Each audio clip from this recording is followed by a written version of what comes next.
एक बार की बात है, चार दोस्त माइनस आरव, कियारा, निखिल और मीरा माइनस एक पुराने सुनसान पुस्तकालय के सामने खड़े थे, जिसकी खिड़कियां टूटी हुई थीं और दरवाज़ा जर्जर दिख रहा था। ये पुस्तकालय कई सालों से बंद था और आसपास के लोग फुसफुसाते थे कि ये भूतहा है जहां पुरानी आत्माएं भटकती हैं।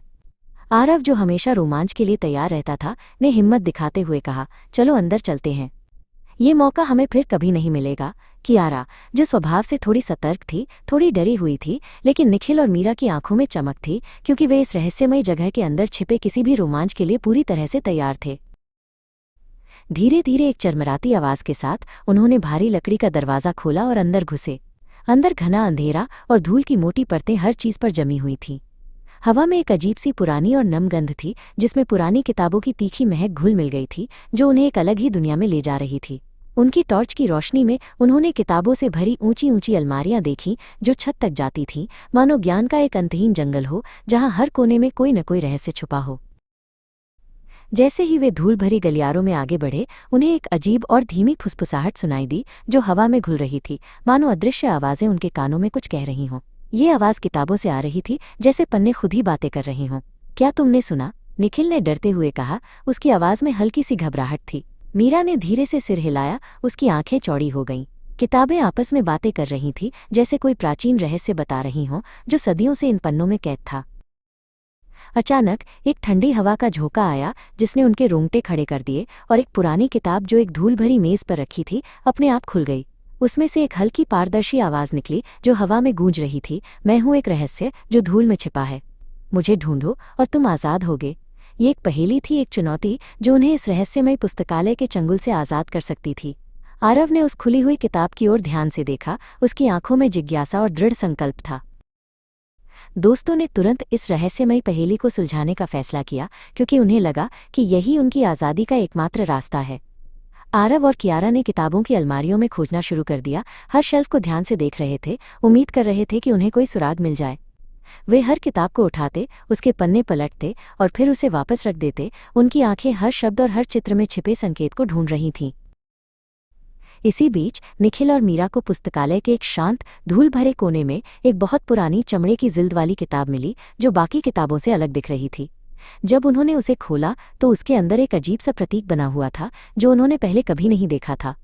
ये प्रतीक जटिल रेखाओं और आकृतियों से बना था, मानो किसी प्राचीन सभ्यता का गुप्त संदेश हो, जो समय के साथ खो गया था। तभी वही रहस्यमयी आवाज़ फिर से सुनाई दी। प्रतीक में छिपा है अतीत का सार, जो बताएगा तुम्हें बाहर का द्वार। आरव और निखिल ने तुरंत प्रतीक और पहेली के बीच संबंध जोड़ने की कोशिश की। वे एक दूसरे से बात कर रहे थे, उनके चेहरे पर सोच विचार का भाव था, जैसे वे इस जटिल पहेली को सुलझाने के लिए अपने दिमाग के हर हिस्से का इस्तेमाल कर रहे हों।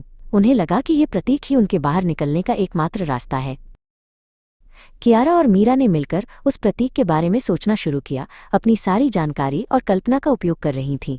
ये किसी पुराने राजा की मुहर जैसा दिखता है, मीरा ने कहा। उसकी उंगली प्रतीक पर घूम रही थी। कियारा ने सहमति जताई, और ये पुस्तकालय भी किसी राजा का हो सकता है, जो अपने रहस्यों को यहाँ छिपा गया हो। उन्होंने पुस्तकालय के इतिहास के बारे में सोचना शुरू किया, ये जानने की कोशिश कर रही थीं कि क्या यह प्रतीक उन्हें अतीत के किसी छिपे हुए मार्ग तक ले जा सकता है। अचानक आरव को याद आया कि उसने शहर के इतिहास की किताब में इस प्रतीक के बारे में पढ़ा था। ये प्रतीक वास्तव में एक गुप्त मार्ग का था, जिसे पुस्तकालय के संस्थापक ने बनवाया था, ताकि वो आपातकाल में बाहर निकल सके। मुझे पता है, आरव ने चिल्लाया। उसकी आवाज़ में उत्साह और जीत का भाव था। बाकी दोस्त उसकी ओर देखने लगे, उनके चेहरे पर उम्मीद और उत्साह था, क्योंकि उन्हें लगा कि अब वे इस रहस्यमय पुस्तकालय से बाहर निकल सकते हैं। उन्होंने तुरंत उस दीवार को ढूंढा जहां प्रतीक बना था। आरव ने अपनी टॉर्च की रोशनी से दीवार को ध्यान से देखा और अंततः एक छोटे लकड़ी के दरवाजे को खोज निकाला, जो दीवार में छिपा हुआ था।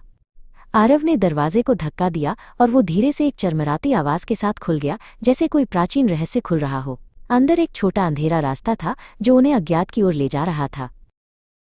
जैसे ही वे उस छोटे अंधेरे रास्ते से बाहर निकले, पुस्तकालय में फुसफुसाहट बंद हो गई, मानो रहस्यमयी आवाज़ें संतुष्ट हो गई हों।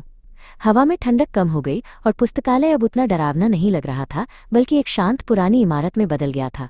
कियारा और मीरा ने राहत की सांस ली। उनके चेहरों पर खुशी और शांति का भाव था, क्योंकि वे जानती थीं कि उन्होंने एक बड़ी पहेली को सुलझा लिया है। वे सुरक्षित बाहर आ गए थे। सूरज की रोशनी उनके चेहरों पर पड़ रही थी और उन्होंने एक दूसरे को देखा और मुस्कुराए। उन्होंने एक भूतहा पहेली को सुलझाया था, एक प्राचीन रहस्य को उजागर किया था और एक अविस्मरणीय रोमांच का अनुभव किया था। वे सभी एक दूसरे को हाई फाइव दे रहे थे, उनके चेहरे पर जीत और खुशी का भाव था। ये दिन उन्हें हमेशा याद रहेगा, एक ऐसे रोमांच के रूप में जिसने उनकी दोस्ती और साहस को और भी मजबूत कर दिया।